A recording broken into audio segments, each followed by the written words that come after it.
Hi, I'm Rick Butler. In this video, we're going to discuss and demonstrate voicing a grand piano.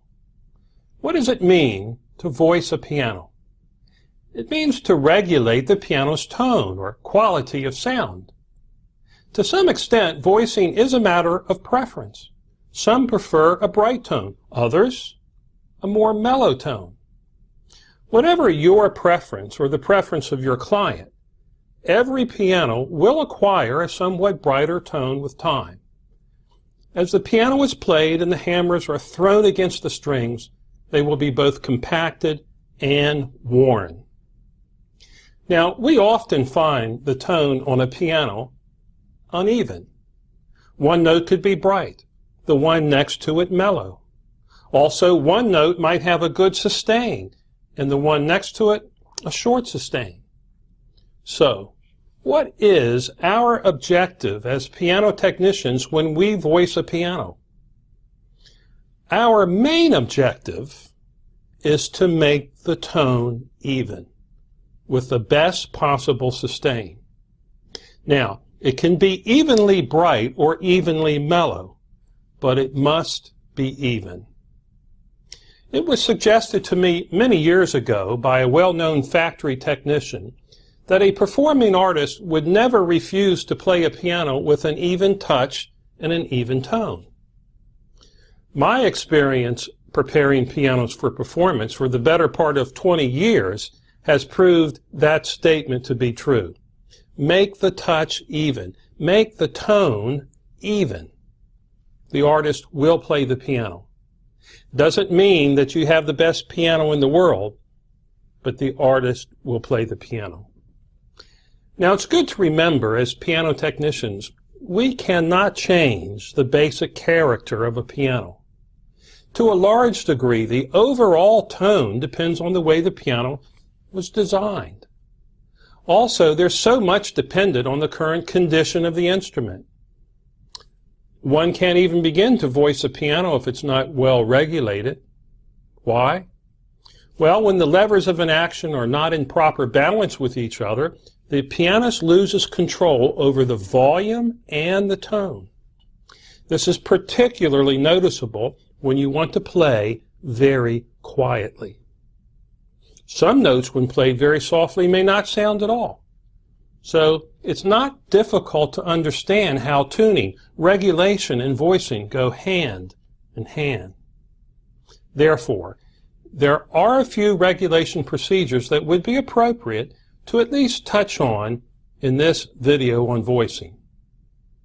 Now, most of what we will cover will be demonstrated on a piano that we've restored in our shop. Therefore, we'll be working with new strings, new hammers, and new action parts. In fact, even a new soundboard. The piano I've chosen to feature on this video is a well-known brand that we often see on stage and in the homes of professional pianists. However, whether we're working on a high-quality grand piano or a piano of lesser quality, our approach is basically the same. And the results in either case is well worth the effort. Well, it's enough talk for now. Let's go to work.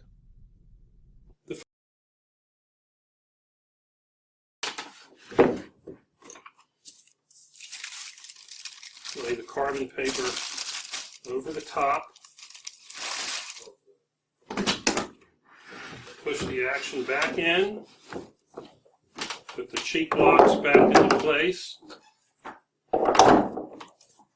And now I'll hold the naturals down and play the sharps. So I'm going to really load these hammers up. There's no particular method that we have to use when you're loading these hammers, but we want to soak the entire hammer all the way through. So I'm going to do the back side first and then come over to the front. 3 needles, and I'm going to take it and turn it sideways, and I'm going to go right in between these string marks. 1, 2, 3. 3 times in between the string marks. 1, 2, 3. And I'm going to support the 3 hammers, and I'm just going to count. That was 1, 2, 3, 4, 5, 6, 7, 8, 9, 10. 1, 2, 3, 4, 5, 6, 7, 8, 9, 10. 1, 2, 3, 4, 5, 6, 7, 8, 9, 10. Like this, and like this. Watch me. Now as I approach that angle about right there, I'm trying to keep that angle the same as long as I can. Now I'm going to pull it up over the top. Okay, just come over here. Give me a little bit of felt moving here. Now try to approach that angle. Keep it as long as you can. Pushing this line of felt up, and then cut it off. And you can see we're starting to get a little more shape to the hammer. So let's keep, and I reach in here like this, and using the A-graph as a leverage, I'm bending the string up. I'll reach in here with the other one and do the same thing. Okay? I'm going to feel what I've done. Now, let me just block the hammer up against the string, and I'm going to pluck it. Listen, I'm going to do the right string, center, and left. Here's the right, center, singing, and that's a little bit better. So what do we have to do? We need to move the right string up a little bit more. So let's do that. And just a little hand file. And I'm going to knock that off a little bit.